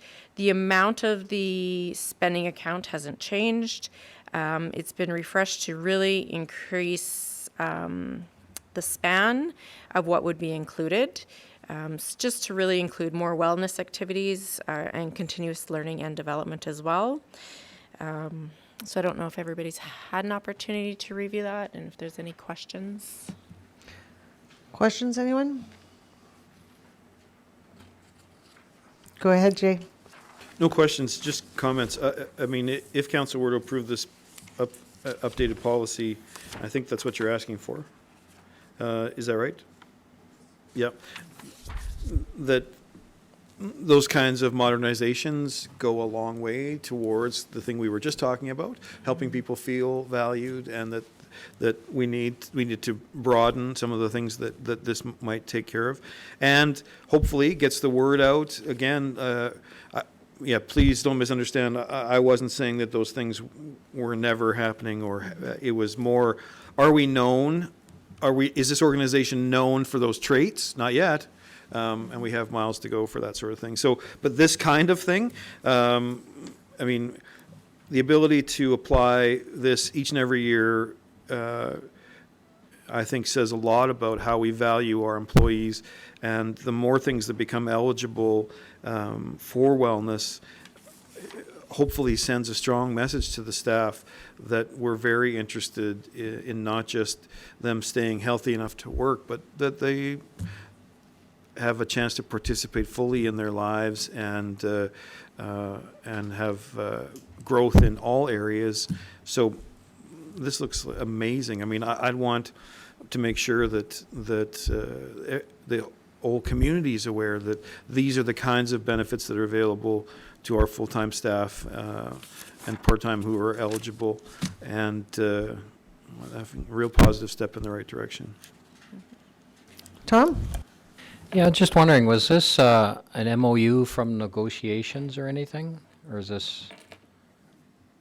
No, this policy's been in place since 2000. I think the previous version's 2004. So it's been around for a long time, but not anywhere near as clear as this is. So it would be like, so you can buy sports equipment on a Tuesday if the moon is full, but you're size 8 in shoes. So it was not very clear. So this is way better in my opinion. A second question, have we got any anticipated cost for this to the? No, I mean like a per year So estimate, we actually suggestion? we just did as part of year-end payables. So we had about 40% uptake last year on it, which is actually good. Some years, I think it varies. So, you know, you could say the goal is 100% of staff or 80% because not everyone will be able to use it all the time. And so we account for it we account for the full amount in our budget every year for every staff member taking advantage of it. So. Tony? Very comprehensive list, yes, and I think it clarifies, to your point, Daryl, that it's there for everybody. It's used on these kinds of things. If we've missed anything, I would hope employees may bring it forward, and if it fits the CRA requirements, yeah, I would have no problem adding to it. Again, something that needs to be in place pretty much every company, so I'm in support. Lisa? So in the organization I work for, we've got a healthcare spending account, which mimics a CRA. So two things. One, this is phenomenal. I kind of wish that I could get nutritional counseling or cosmetic procedures. So for those who are listening, this is amazing and a good reason to work for the town of Drumheller. My second thought is just in regards to submitting a claim. I know with my healthcare spending account, I've got till the end of the year to submit it if I have a receipt. So the 60 days, is that just town policy or is that mimicking CRA? That's just town policy, right? Okay. So I think it helps alleviate that rush at the end of the year when we have a lot of other year-end activities going on. And it also encourages employees to stay engaged with the program and ensure that they're submitting those expenses as well. If we do it right away, generally we remember, but if we've left it more than 60 days, chances are we're not going to remember it, maybe till we get the reminder at the end of the year as well. So in the organization I work for, and I keep referring back to it, they send us quarterly a reminder. Please use up your healthcare spending account. So is that something the town does as well to remind people that this is available to them and encourages it? I can't speak to the past. I'm not too sure if that's been done or not. I know we sent it out at the end of the year, but it's something that we can certainly do to encourage uptake. Yeah. Thank you.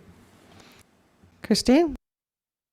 I'm just curious in regard to the benefits, like if somebody has prescription, those kind of things, can they use the health thing toward the stuff that the percentage that they have to pay toward prescriptions? Or is that's not covered? That's right, that's what I'm trying to say. Yeah, no, that's separate. So that these are actual taxable benefits. So these are items that wouldn't fall under the CRA guidelines, that would fall under if it was a non-taxable benefit, which would be considered more of a health spending account. So this wouldn't include that. Anybody else? Do they have access to a HCA as well, though? Or a HSA? Do they have a wellness account and a health spending account? No? No. No. Just a wellness account? Okay, thank you. All right, I think you passed your first test. No, great job. And ultimately, at the end of the day, you know, there's always things to improve on. There's always things to make better. And that's why, as a council, we're very excited for this to go forward, because we want to be that employer of choice. We want people to like to work here. We want people to feel like they can have a voice and not be afraid to speak. So, yeah, we got to change the culture, and this is a step towards it. So thank you for that. Okay, let's move on to attached. You will find council's court reports, and thank you all for sending those in. And, oh, sorry, Fred. Sorry, a little detail I noticed in my report, and call it iPad ignorant, but go down to the part where I put in commercial tipping fees were set at $XXX per ton. I inadvertently sent the wrong copy. I was waiting for those numbers to accurately put them in from Daryl. So if anybody's interested, I have those numbers, or I could just read them out, whatever you guys want. Pardon me? I lost you. Sorry. So commercial tipping fees, which were the first ones I referenced there, in 2020 are $62.50 a ton. That's unchanged from 2019, except asbestos disposal, which is increased to $120 a ton. As far as the residential requisition to the town is set at $154,500, which is an 8% decrease from 2019, which was $167,460. Thank you. I respectfully submit the part I forgot to. Anybody else have any explanation on theirs? And I apologize, I have not been fully engaged, but I forgot to attach my minutes from my chamber in the Canadian Badlands and my airport. So if anybody wants information, I can pass that. Just let me know and I'll get it for you. Other than that, can I get a motion to go into camera for committee closed to public to read negotiations of the ICF with Nehill County, Wheatland County, Star Island County, and special areas? Lisa, seconder. Tony, all in favor? Carried.